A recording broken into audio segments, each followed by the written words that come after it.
So once again, I was a little bit optimistic with my 4:30 start time, so we're going to be about 5 minutes late on the starting time. And there's the spring drive stunner. Good news is the minute hand is not obscuring the spring drive. Diver's 200 mil text. So there's the benefit of being 5 minutes late on that. And look at that second hand just smoothing around. And this is another emergency broadcast, and let me see if I can find it here on my iPad and make sure that. Okay, it sounds like we've got audio, and we don't have chipmunk voice, which some of the old timers will remember. It comes in occasionally, and we don't know how or why. And let's see, hey Craig, you don't have to mention my complete name, by the way. Okay. It's quite oddly thought of. Okay, apart from watches, would you happen to have any high quality product recommends on shoes, bags, etc.? Oh my gosh, yes. I've got a lot of reviews on shoes. Lately, I really like moccasin style shoes that are made in these United States. And Russell Moccasin Company in, where are they, Berlin, Wisconsin, or somewhere like that? Anyway, Google them. Russell Moccasin Company. They make some fantastic shoes, many of which are made to measure and not ridiculously expensive. So there's a thought right there. Now for dress shoes, I like my Church's shoes. Now I don't know if they're as high quality nowadays as they were back in the old days. They were bought out and, times change. But I've got some that are relatively old, but still in great shape. And I've got a video on my channel for those shoes as well. So let's see what else we've got here. Let's see. And bags. Oh yeah, I've got a bunch of videos on some expensive bags. Check out my Made in USA playlist, video playlist. There's a lot of stuff in there. Absolutely.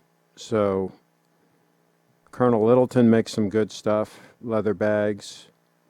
There's some others that I have some reviews in there. Okay, so let's see. And we are live, says Durr. Hey, how is life? It's nice to finally see the sun. You live in New York City. We get some sun this time of the year occasionally here, but not as often as I would like up here in Maryland. Down in Florida, it's sunny almost every day. That's how that works.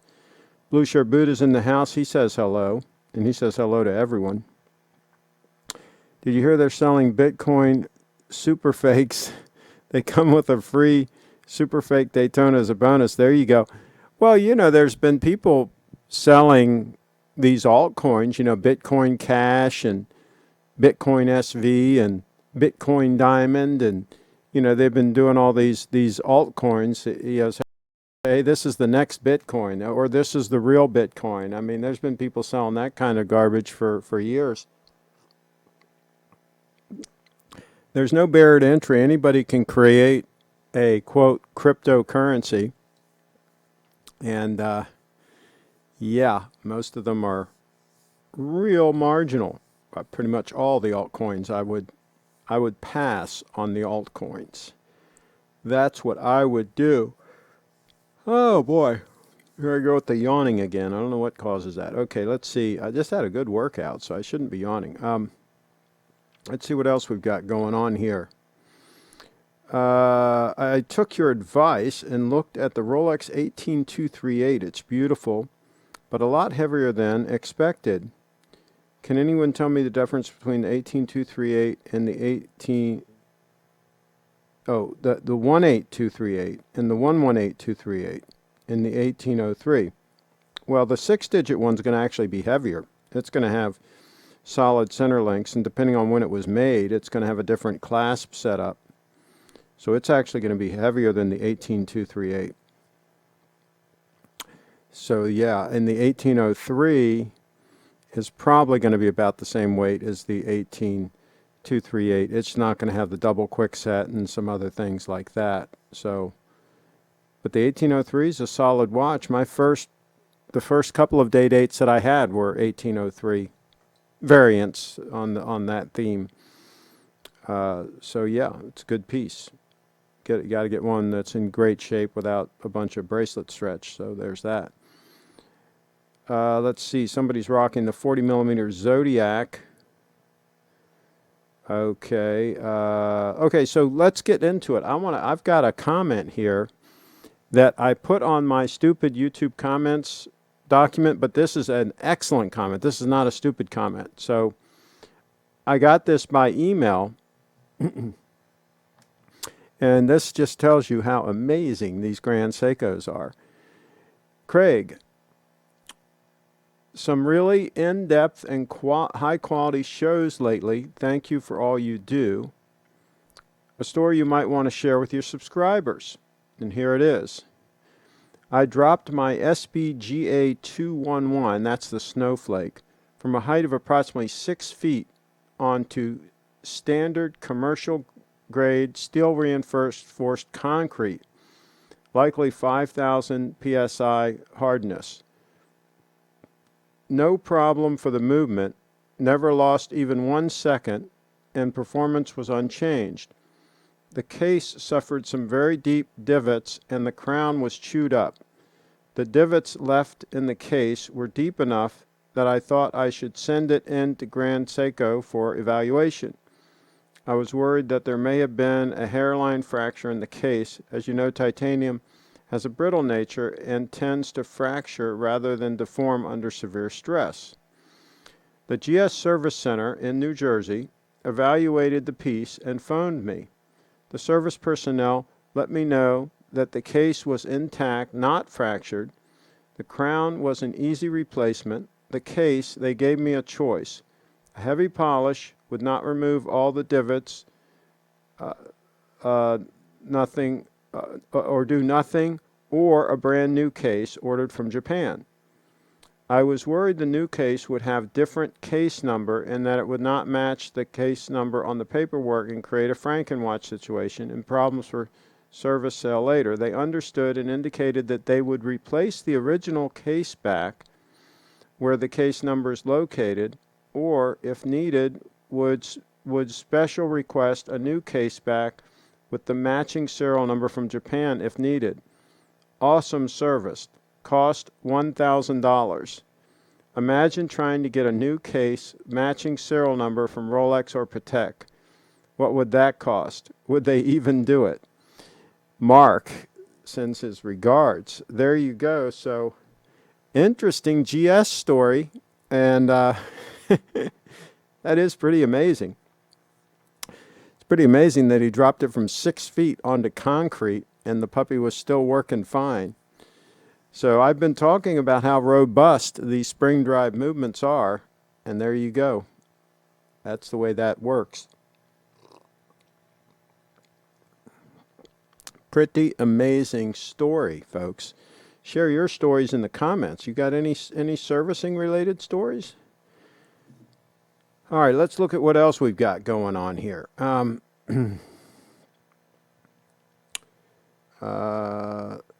The 118238 would be your best option, but also the most expensive. The previous models have hollow center links, which are prone to stretching over time. The 118238 won't have that problem. They're in the house. Yeah, they can stretch, but my watch was 20 years old and it was fine. So it depends on how it's cared for and how you wear it and that sort of thing. You can get real nice 18238s.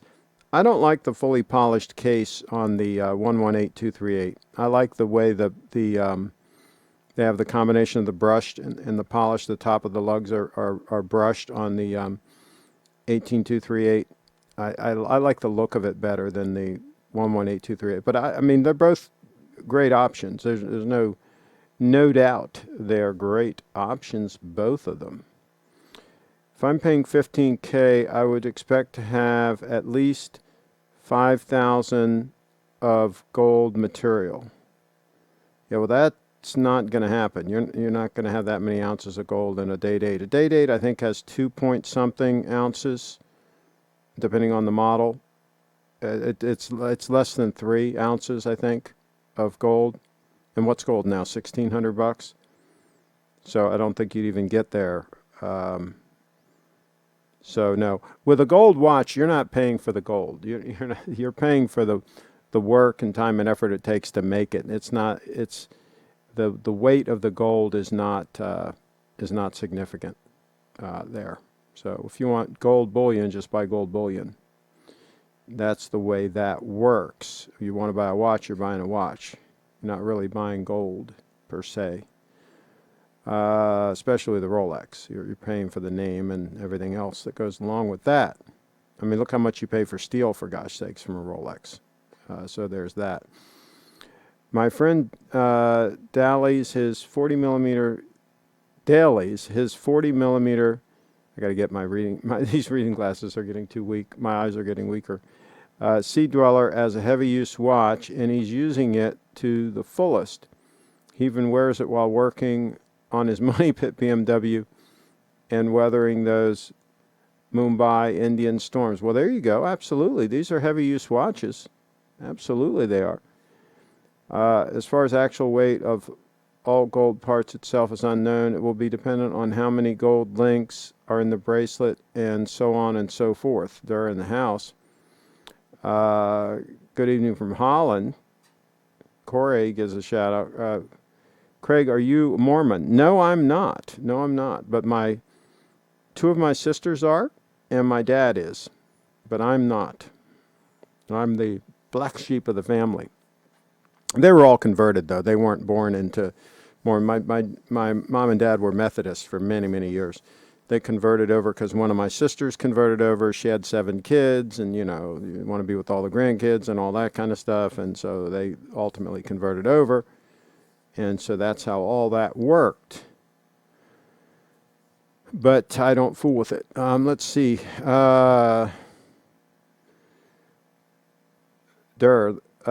The cost of day dates far exceeds the price of the actual gold worth itself. You're paying for the gold and the premium price for a Rolex name and all the work it takes to fashion that gold into a piece of jewelry. Any piece of jewelry that you buy, you're not getting the bullion value of in return. Even when I had my money clip made, right? I paid him labor to make that money clip.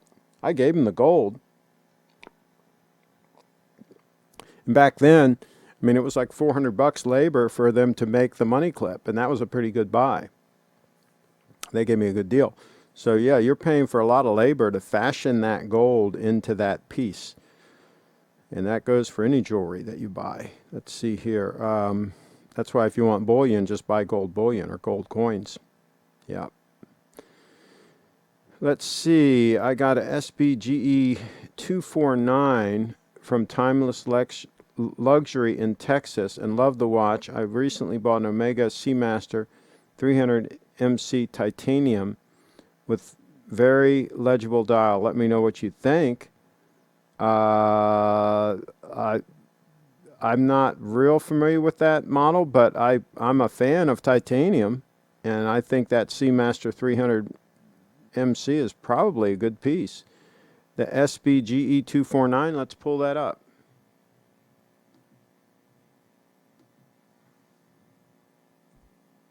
Switch over.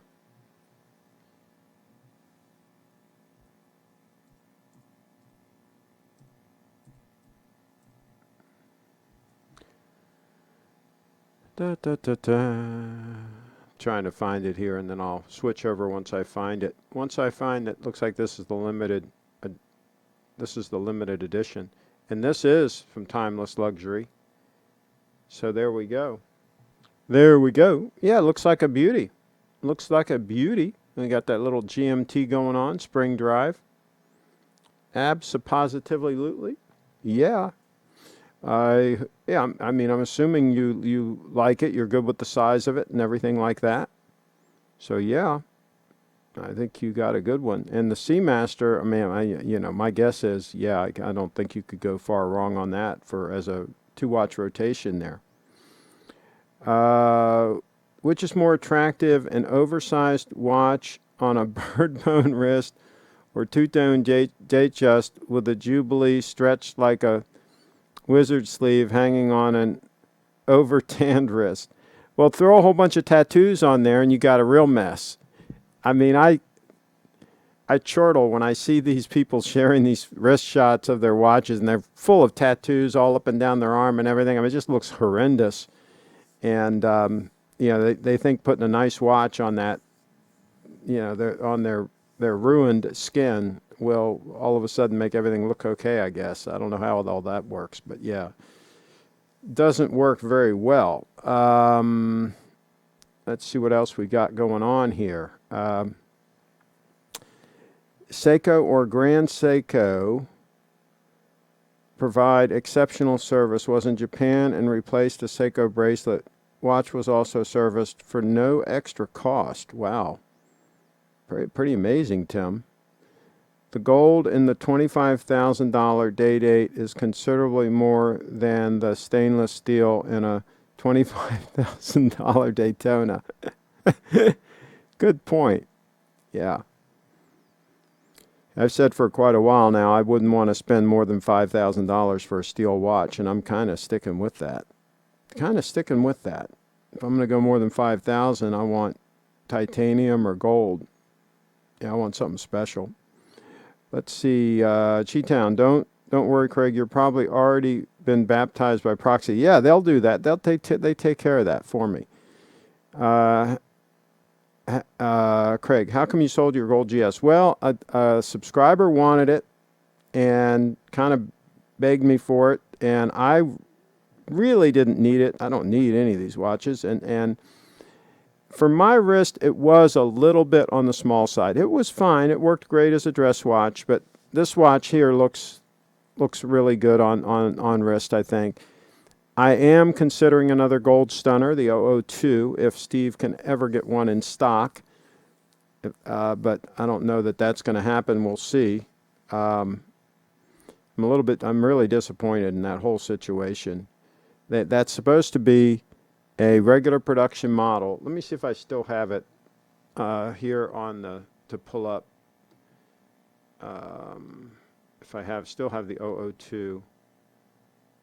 I got a bunch of things in the tabs here that I got to close out. So let me just bear with me, folks. Don't anybody panic. Trying to find the stunner. That's not it.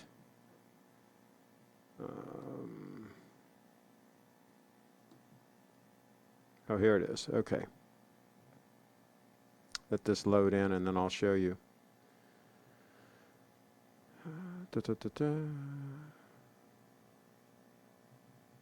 Crying out loud. Doesn't want to load properly. Let's see if we can get this to load now. Okay, there it is. Okay, so there's the SBGY002, the SBGY002 that I would like to take a look at, and that's a terrible photograph, by the way, that Grand Seiko has on their own website. It's just pathetic. But he can't get one in stock for me to look at. So, and I don't buy these things sight unseen. That just is not going to happen. I got Craig started on tattoos, blue hair, and nose rings. There you go. Dave Williams is in the house. The tattoos all down the wrist and the hands does look absolutely terrible with a watch on the wrist. I, too, see the pictures online and just shake my head. They're in the house. Have you heard of producer Michael and Essential Watches, how he bought a Daytona and a Hulk, and they both increased on value 20% in 1 year, 2018 to 2019. Do you believe that, or do you have any comments? Well, I mean, if he sold them at a 20% profit and got that profit, then more power to him. But if he's still sitting on the watches, he could get caught holding the bag when the whole market comes crashing down. So any of these speculative markets, I mean, anything can happen. You better take those profits while you can. That's what I say.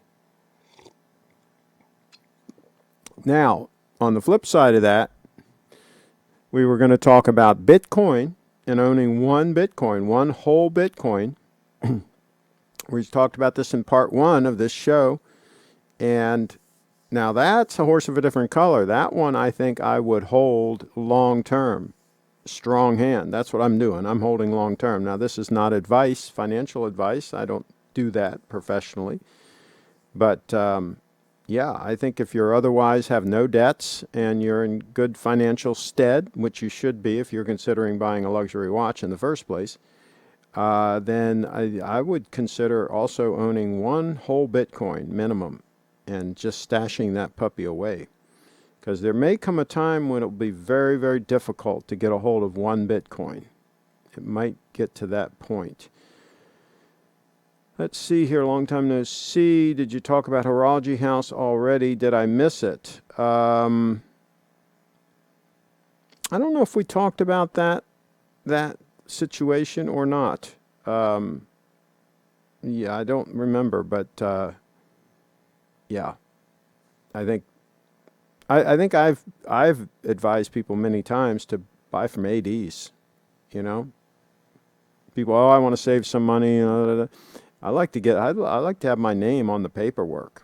I like to, I did buy some used Rolexes back in the day, but I've also bought my share of brand new ones. And I prefer buying one brand new from the AD, buying a watch brand new, if possible. So there you go. I kind of want to get a little Cartier tattoo on my left wrist that would only be visible when not wearing a watch. There you go. Let's see. They both have enjoyed good increases. The Daytona remains stable, but the Hulk is seeing a correction downward. Steve in the house. Yeah, I think some people are going to get caught holding the bag on some of those watches, some of those steel watches. I think they're paying way too much money for steel watches. Craig, if you don't mind me asking, is the bezel on your GS dive watch stunner made of ceramic? No, it's not ceramic. No, it is not. And it's holding up just fine, thank you. And that's almost 2 years of heavy use. I don't baby that watch at all. And it is holding up fine. But it is not ceramic. And I think it looks great. Craig, if these hyped steel Rolexes don't have... Craig, if these hyped steel Rolexes don't have the resale value that they do, would half of these folks risk buying them blind without being able to try them on at the AD? It's interesting, though, that people do buy some of these watches sight unseen, untried. They have no idea what it's going to feel like on their wrist. I think some of these folks are just simply buying these watches to show off in the forums or something. They're not really even buying them to wear them as a watch. I don't get it. I don't get the whole thing. I mean, I buy my watches to wear. They're a tool. They're something to use and enjoy. So I don't get that whole operation. Let's see. Got to head home. Blue Shirt Buddha in the house. If anyone wants to sell their 18238, I'll buy at market price that eBay is selling it. Okay, somebody wants to buy it. 118238. There you go. Fake Rolexes were easier to tell back in the day. There you go. Good point. I believe you give very good investment advice also. I enjoy Rachel's real estate show. She's very talented. And if she keeps at it, I think she's going to do a great job. I think she's going to have a good series of shows there. We're still working out some of the kinks on the production side of things and all, but I think she's going to do a great job. She's a natural. She's a natural on camera. Yeah. Let's see here. And Wag says hi to Blue Shirt Buddha, of course. That gold Seiko watch is so expensive. Buy it secondhand and save money on the loss. The gold stunner I had, the Grand Seiko, I think I paid around $3,200 for it, and sold it for like $3,700, something like that. But yeah, you can get a pretty good buy on those on eBay if you keep an eye out, and some of them you can get in really good shape. Keep an eye out. Yeah, I thought that was a really good buy, and it turned out that it was, because I sold it for more than I paid for it. And the buyer knew that. I told him, I said, I'll sell it for you to you for this price. And he didn't want to take a chance of buying it from Japan like I did. I bought it. They shipped it all the way from Japan to me, and he didn't want to take that chance. He wanted mine because he knew what it was and that it was running great and all that. And so he paid a little more to buy mine than what he would have paid to buy it directly from Japan. But yeah, anywhere from 3,200 on the low side to maybe up around 3,700 for that model that I had is kind of the range if you get one in really great shape. And I think for an 18 karat gold dress watch, I think that's pretty good. I think that's a pretty good buy. Oh, otherwise I wouldn't have bought it if I didn't think it was a good buy. So there you go. Let's see. You only have to read the comments on these forums to realize they, I guess he meant really, like he left a Y off, really have no clue what they're buying and maybe deserve to get ripped off if they are that stupid. Yeah, I mean, money tends to be transported from those who, have some knowledge to it goes from those who don't have knowledge to those who do. That's kind of the flow for gold. Money, gold too. Kind of flows that way. Let's see here. Allegedly, selling someone a bogus investment watch and then refunding them with someone else's money sounds oddly familiar. Rhymes with Ponzi scheme. Yeah, that's what what's his name called it the other on his show. I saw his show talking about it. Adrian, right? Let's see here. Beautiful women just seem to flock to Craig. Well, here's the deal. This is not politically correct to say this, I'm sure, but I have found that extremely attractive females are just as much trouble as females that are not attractive. And so if I'm going to put up with the with what goes along with the female persuasion, I'm going to be selective, and yeah, they're going to be pretty much all that. Or I'm just not going to, my time is too valuable. And that's the way that works. And I know that's totally politically incorrect to say that, right? You're not supposed to be so shallow, right, as to worry about what they look like. But here's the thing, the females that I work with also are super nice. Super nice, great personalities. I don't put up with if they're like a real hard to deal with or whatever, right? Like a real total pain. Now I don't put up with that either. So yeah, I think that's the way to do it. Our Wags is in the house. A natural on camera, kind of like you, Craig. It's called animal magnetism. Yeah, I wish. Yeah. Steve Rushaw, these are the same people who think trendy, mass-produced luxury goods will never stop going up in value. There you go. Yeah, whatever Rachel's selling, I'm buying. Steve says in the house, she's so cool and a natural. I'm hypnotized by those lips. Yeah, she's pretty much all that. You should put a comment on there, commenting. I mean, don't get rude about it, but put a comment on there, showing her some support, that you appreciate her taking the time to do the show. I think she'd like to see comments like that. Attractive females flock to Craig because he doesn't spend his time worrying about his watch getting micro scratches. Micro scratches. That's a good one. Well, you treat them nice too. I mean, you spoil them a little bit here and there and treat them nice, and what goes around comes around. Tim in the house, honesty is the best policy. Honesty is the best policy, or political correctness. Okay, I'm not sure exactly what you mean by that, Tim, but yeah. pardon, females. Yeah. So that's not even politically correct, right? To refer to them by their gender, right? That's not even, you aren't even supposed to do that. So yeah, we're totally off the rails as far as political correctness on this show. Oh boy, that's the way that is. Okay, so let's get back to the Bitcoin thing, because somebody asked me a follow-up question. They said, listen, it's, Bitcoin's like $9,500 or whatever it is. Let's see what it is today. Let's pull it up here on what it is today. If I can get this to load in.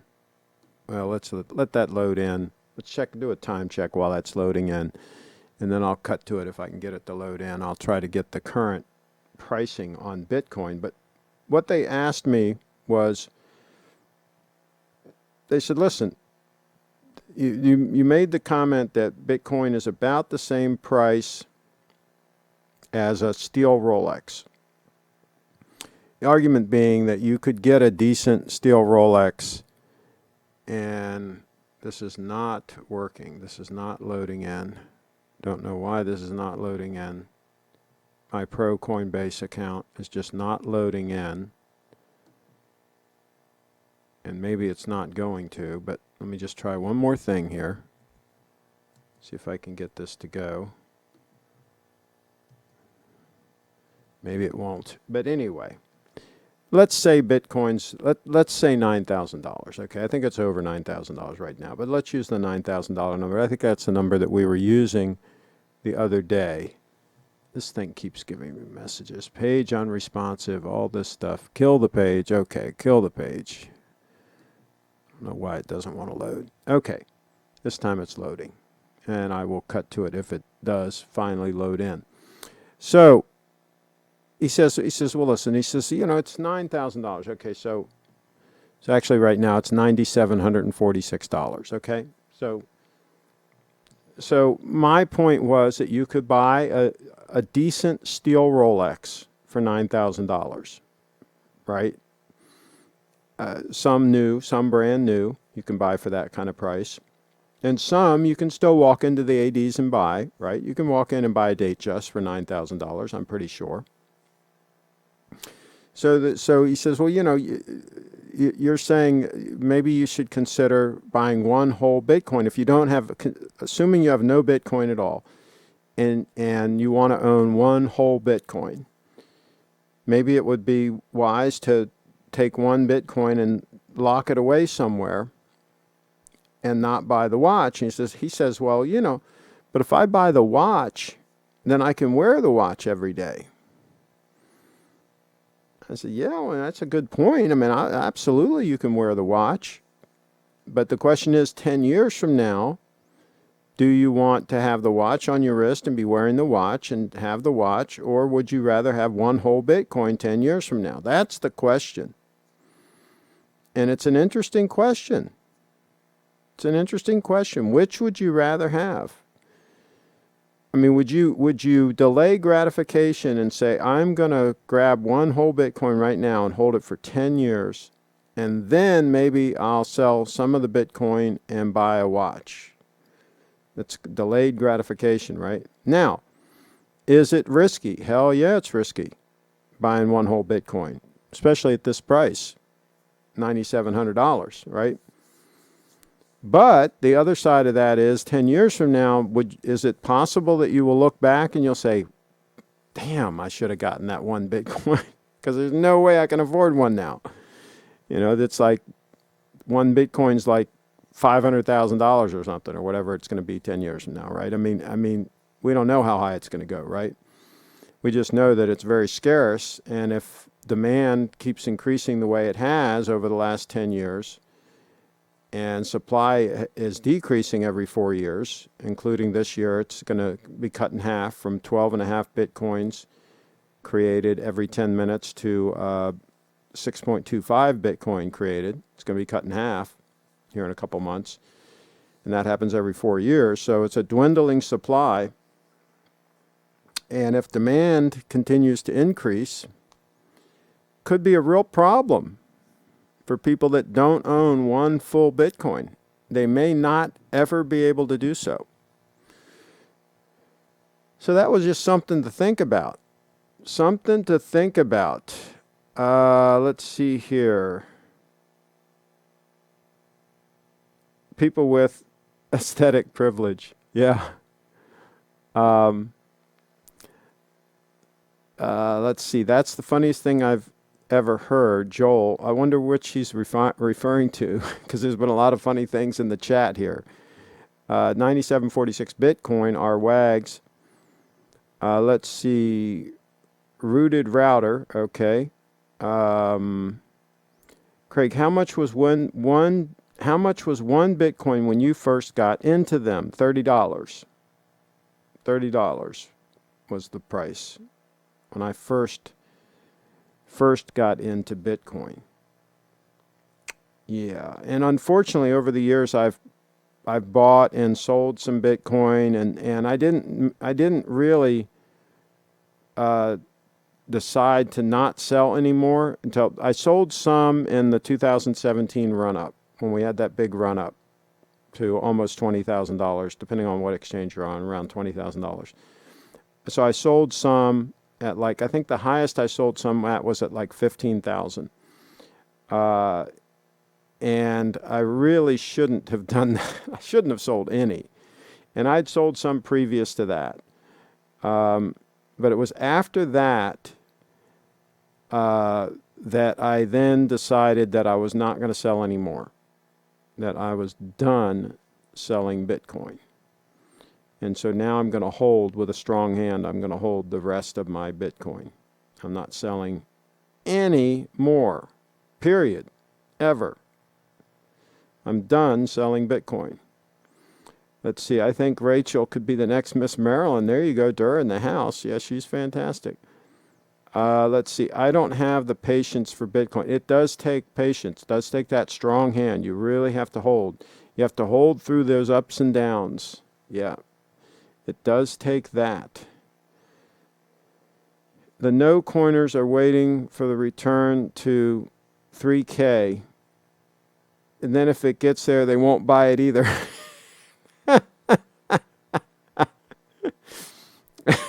That's a good point. That's a good point. They won't buy at any price. Somebody asked me, they said, what would you do if Bitcoin went to zero? I said, well, I'd buy the heck out of it. At zero, I'd buy it all. Yeah, I'd want to scoop it up, man. So yeah, we'll see how that all works out. Let's see, Cheetown, I'd rather have one whole Bitcoin because the chances are I'd probably flip that watch within 6 months. You hear about the story of the doctor who was equally bad with long-term investments as he was with running his practice. He had no patience. Which is more rampant, Bitcoin FOMO or Rolex Steel Sports FOMO? Well, we'll see. If we have another real bull run, if things go crazy, which it's possible that we could have that. I don't think it's going crazy now. I think it's kind of going sideways a little bit now at this number, and I don't know if we're going to have another dip down to like 7,000 or what we're going to have. I don't think it's going to go down to like 3,000. It'd be nice. Actually, if it went down to 3,000, I'd probably buy a few more. Yeah, I probably would at 3. But yeah, I don't. If it goes absolutely crazy, then yeah, there'll be a lot of FOMO. There'll be a lot of people piling in, and they'll buy high, and then it'll crash, and they'll sell and take a loss, and that's how that all works. They get fleeced of their money. $30. Imagine buying a steel Rolex for $30. There you go. Let's see. You may be right about Bitcoin, but I prefer physical gold. What the hell, to cover all bases, should probably get both. Absolutely. Yeah, I think you should. Like I say, if you can afford it, I mean, if you don't have any debt and you're in good stead and you can afford to lose the money, I don't recommend anybody put money into Bitcoin that they can't afford to lose. But yeah, I mean, I think everybody should own at least one Bitcoin. Yeah, I think that would be a good move, because unlike gold, it's strictly limited in supply. Gold, they're mining more all the time, and there's no real limit. They can mine as much as they want. Whereas Bitcoin, considering how many have been lost, there's probably only going to be about 14 or 15,000 in total circulation when all is said and done. 21 million are going to be made, but upwards to 4 million have been lost. So, yeah, there's going to be a relatively small amount of Bitcoin in circulation. And that's worldwide, folks. That's not very much. Let's see. Craig, did Rush Limbaugh deserve the Presidential Medal of Freedom? Well, obviously the president thought so. I mean, Rush Limbaugh has been a force for sure for 20 years, 20 plus years. I mean, he's been a major force in politics and and he's quite an entertainer. So, what matters there was the president thought so. So, I mean, that's what's the controlling issue there. Congratulations to him for getting it, and I do hope he does recover from the cancer situation. That's really a shame to see somebody that's worked as hard as he has and with the talent he has and so forth. It goes to show you, you can have a pile of money, and cancer's an equal opportunity thing. So hopefully he can use some of that money to get the best possible care and get better. That would be really cool. So, Craig, how many Submariners and GMTs have you owned? Okay. Let me think. I had the red sub that I sold to Paul Faupel, which he still has, and we've got a video here on the channel showing that. He brought it to one of Steve's events, and I interviewed him. So that's on my channel if you want to find that. Do a search, Submariner or Red Sub or whatever, you'll find it. Or search Faupel, Faupel. And you'll see that video. He's a great guy. He still has it. He lives out near Annapolis. He has several watches that I sold him over the years. And he buys and holds. He doesn't flip anything. I sold him watches 30 years ago or whatever, and he still has them. So that's pretty cool. So I had that. I wore it for a year or two. Then I mostly had GMTs. I don't remember if I had another sub. I know my cousin had a Sea Dweller. I had, as far as GMTs go, I had a regular GMT that was red and blue or whatever, that was not a GMT2. And then I sold that when the GMT2 came out. I got a GMT2. And I got one with a Jubilee bracelet. At least that's when I learned about the GMT2. Can somebody let me know in the chat when the GMT2 came out? What year? Because it might have been about around that time. But anyway, I had one with a Jubilee bracelet with a all black bezel. And then I had one with a GMT2 with the Coke, I think, bezel that was on an oyster. And I think that's it. For my Rolex sport watches. Now, I did have a Datejust that I bought new before I had those watches. That was the first watch I bought. It had an engine turn bezel and a Jubilee that was made in America, the bracelet. And I think that's it that I can recall that I wore for any period of time. I may have had a few watches here and there that I bought on Craigslist and sold or something like that. But as far as watches that I actually wore, those are the ones. And then I had several day dates through that time period. I had a white gold day date that I bought new. That was a new old stock that had been at the AD for like 3 years. He couldn't sell it. Nobody would buy it. Got a pretty good buy on that. I think I got like 40% off an old list price. He hadn't changed the list price, right? So it was a like 3-year-old list price, and then I offered him cash, and it was like another 40% off that. So it was like a price I couldn't refuse, right? That's the first day date that I actually bought new.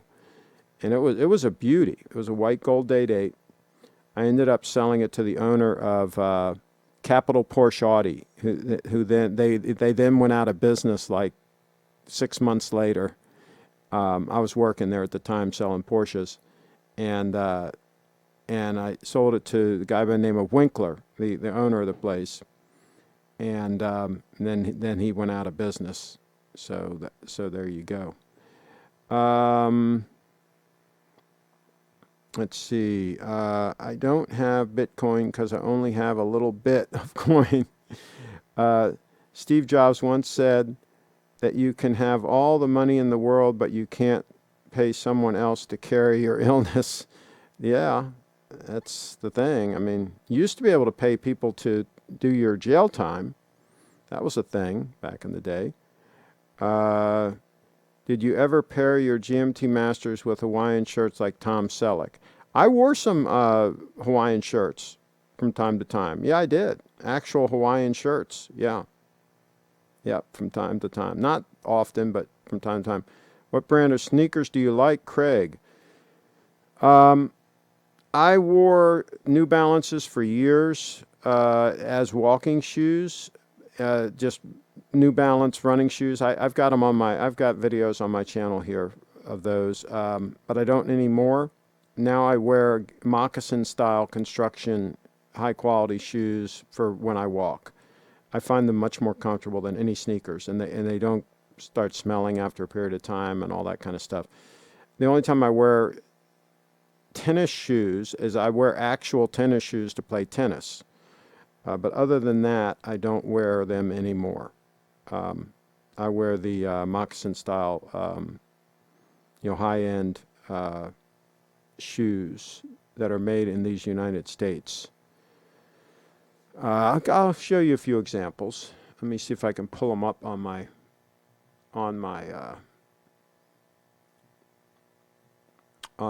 Oh, I'll show you the photo of Brianna posing like Raquel Welch before I do that. We had this up from another show we did. There's Brianna trying to strike a pose similar to Raquel. So there you go. Pretty amazing. Pretty amazing. Ladies, okay, so let me see if I can pull up some shoes. How about some shoes? Let's see, moccasin. And let me see if I can pull that up. All right. View all 22. All right, so these are more like slippers, okay? The Town View moccasins, we just got another pair that Brianna did a review on. But there's some other moccasin style shoes. Okay, so you can see the shoe right there in the middle, that right there that the mouse is on. Those are made by Russell Moccasin Company. Those are really well made, super comfortable. Those are the Traveler. They were designed by a guy who travels a lot, and they're really cool. And those right there, that's an old pair of boat shoes. Those are also Russell, made by Russell Moccasin Company. And then, of course, the Gucci's are there in the upper right. Those are moccasin construction, by the way. That's one of the reasons why they're so comfortable. And then you can see here these Timberlands, these vintage Timberlands. I bought those new old stock, and those are super comfortable, super well made. And then there's my Town View moccasins that I've had for 5 years. I have a review on the channel. Super comfortable for around the house, for just wearing around the house. Now let me see if I can pull up the set here on these. Give me a second here. Going back to a time check. I want to see if I have a set I can pull up. Yeah, Quality Footwear. So this is a set on my Flickr. That I should have a bunch of quality footwear in here. Somebody asked earlier about quality footwear. So there's my Limer boots there in the upper left-hand corner. Those are custom-made Limer hiking boots. Limer or Limer, however you pronounce it. And then these are some, those boots there that the mouse is on right there, those I sold. They didn't fit as good as my Lucchese's. I have a couple of pairs of Lucchese's, but these are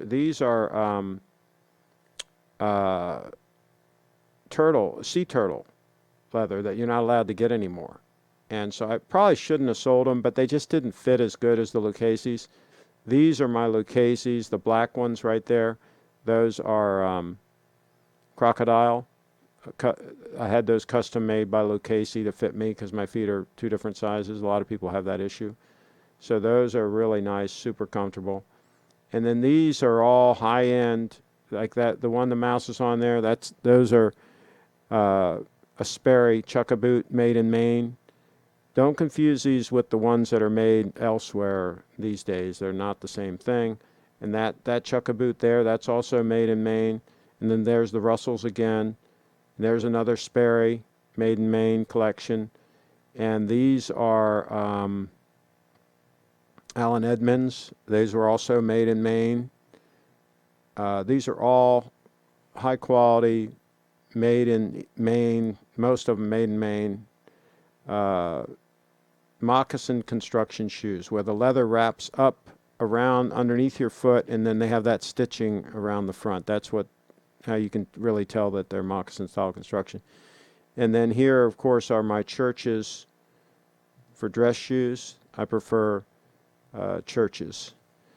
And those are ranch oxhide custom grade Churches there. I got a video on my channel on all of these items. Yeah, we're not just watches here. Not just watches here. Let's see. GMT2 first debuted in 1983. Yeah, that was the one I bought. Coke bezel. Yeah, that's the one I bought.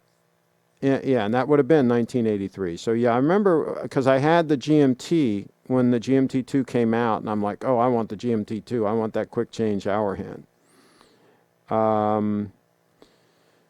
So yeah, that would have been when I got it. Absolutely.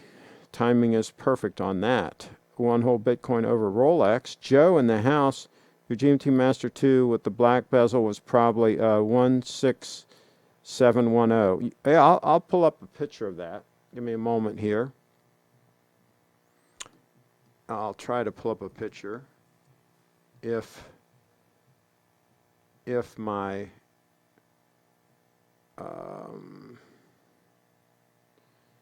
if everything will cooperate here. Trying to find it. I searched GMT and I've got it getting all kinds of other GMTs. Okay, so here it is. Give me a moment here. All right. And let me see if I can zoom in on this. And I'm going to say view all sizes. I'm going to say extra large. Okay, this is as much as I can zoom in. And I don't know how clear this is going to be. Is this a photo of a photo? But there's the watch. There she blows. So if we go back and watch it, the large size. There's me with a smug look on my face, and there's the watch. So yeah, it was a nice watch. I enjoyed that watch. Jubilee is the way to go. Now the GMT2 did not have the Jubilee. It had the Oyster. Let's see here.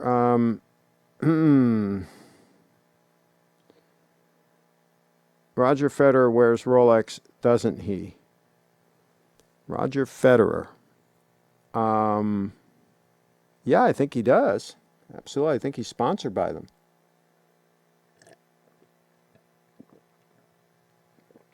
What's the best midlife crisis watch, Corvette or Toyota MR2?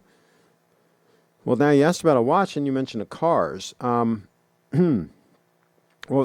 what's interesting is people have midlife crisis, right? I mean, I guess you could define my whole life as a midlife crisis because I've always been, um, uh, d- I've always been, uh,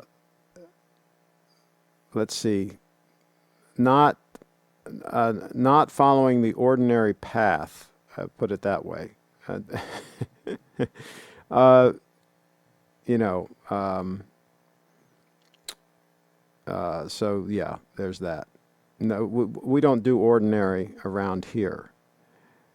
Let's see. Let's see. Roger Federer wears Datejust 41 when he reps for the Rolex brand. Um, that lollipop secondhand on your GS doesn't make sense. The round part should be on the tip, not the back. Let's take a look at that. Yeah, I think it's kind of cool. I think to have that like counterbalance on there. I think it's kind of cool with the loom on it. I don't really have a problem with it. Doesn't bother me one way or the other. And on wrist, it looks fine.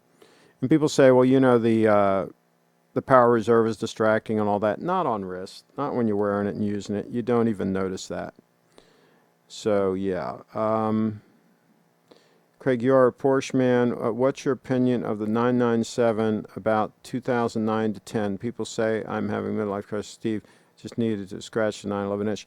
There are certain 911s. I haven't kept up with which 911s are really the ones to get, but there are certain ones to get and certain ones not to get. And but it's like anything else. On a car like that, the money is made on the buy. So you want to try to get a good buy. You want to have cash money and try to get a one-owner garage-kept car if you can, with all documentation, the name on the title matching the name on the driver's license, the address on the driver's license, the address of the home where the car is sitting in the garage, right? That type of thing. Everything adds up.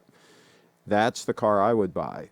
One-owner garage-kept car that's in really great shape, and try to get a good buy on it. Money's made, it's made on the buy, just like real estate. The idea for the loom pip on the back was to have it large and legible as a power indicator for divers rather than to keep track of seconds while underwater. There we go. Yeah, interesting explanation. Absolutely. Was the photo from the early 80s, the chances are it was 16755 or 16750 GMT Master 1. The one with the black, all black, that photo's probably from 82-ish. I'm not sure. But I think that one predates when I got the GMT 2. So maybe you know what model it would have been with the Jubilee bracelet. And it was factory. It came from Rolex with the Jubilee. Steve, the 997, from what I heard, is supposed to be a good generation, but I heard 1 or 2 years is problematic, not plagued by IMS bearing like the 997. Yeah, see, that's the thing. You really want to research, because there are a few that of those years that were just kind of you want to stay away from. But then again, some of that is often overhyped. And maybe if you buy one that's not as desirable by the Porsche people, maybe you can get a really good buy on it, and maybe you'll be okay. So, because some of that's a little bit overhyped. Craig, would you still buy a Rolex Pepsi if the AD called and said they had one for you?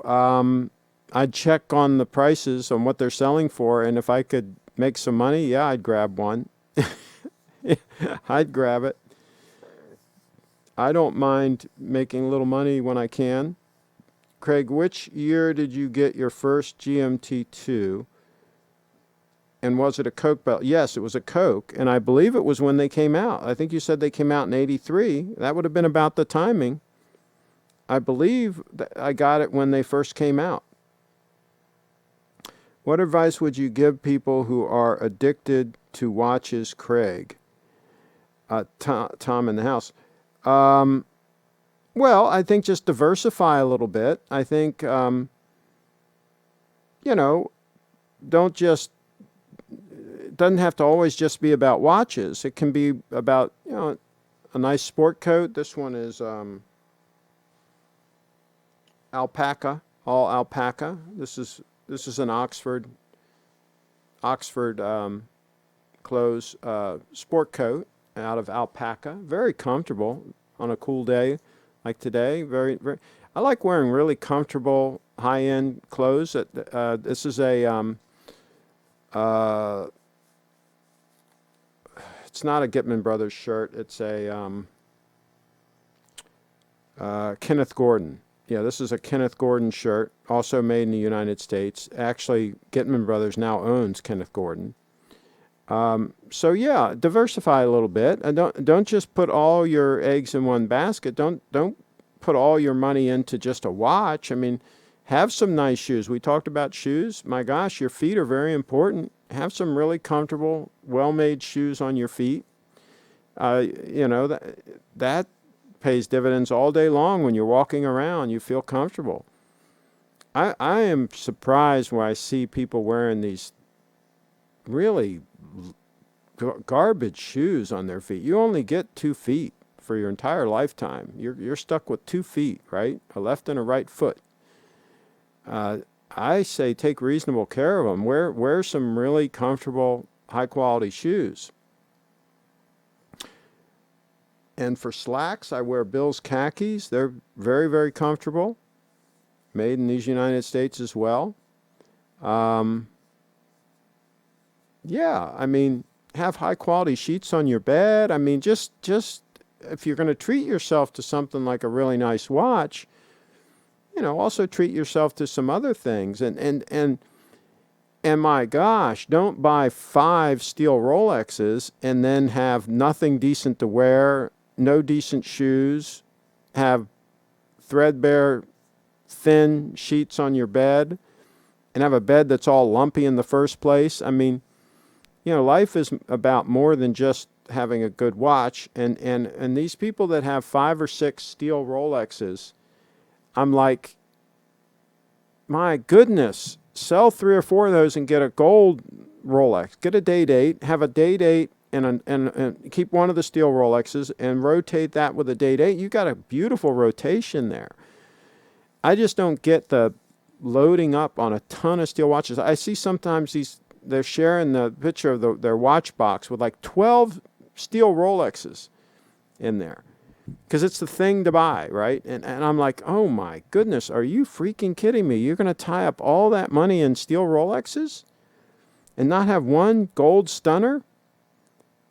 I don't get that. I don't get that whole thing. Anyway, we're going to wrap this up pretty soon because we've been going for an hour, I think. Let's see here. I believe by 2009, all the IMS issues have been resolved, and my budget is where I'm about 2009. Yeah. Gold Omega versus vintage gold Grand Seiko. Again, it depends on the Grand Seiko. There are some that I just don't like the looks of them. Quite frankly. And so you got to get something you really like. But I think some of the older Grand Seikos and solid gold Grand Seikos are stunning. Same thing with some of the old Omegas that are gold are stunning. But yeah, I think you want to get something that you really like and that you're going to be comfortable wearing. That's the big thing. Unfortunately, I'm not a Porsche nerd myself, but see if you can find a manual model that will age better than those early PDK gearboxes. Good point. Yeah, anytime you can get something a little less complicated, yeah, I think that's a good move. I've really got back into shoes and stopped buying watches. I've been watching the Elegant Oxford channel takes polishing to a new level. Okay. Wow. Yeah, that people can get into that, absolutely. Um, Manual is on my manual is on my list. The prices are rising here in the UK. Just retired and need to enjoy my toys. There you go. I have 5 steel Rolexes, but I also have a nice pair of Gucci loafers. They're in the house. Yeah, sell some of those steel Rolexes and get a gold stunner. That's what you got to do. Get out of that steel while the getting's good. Sell before the market crashes. You're going to thank me later.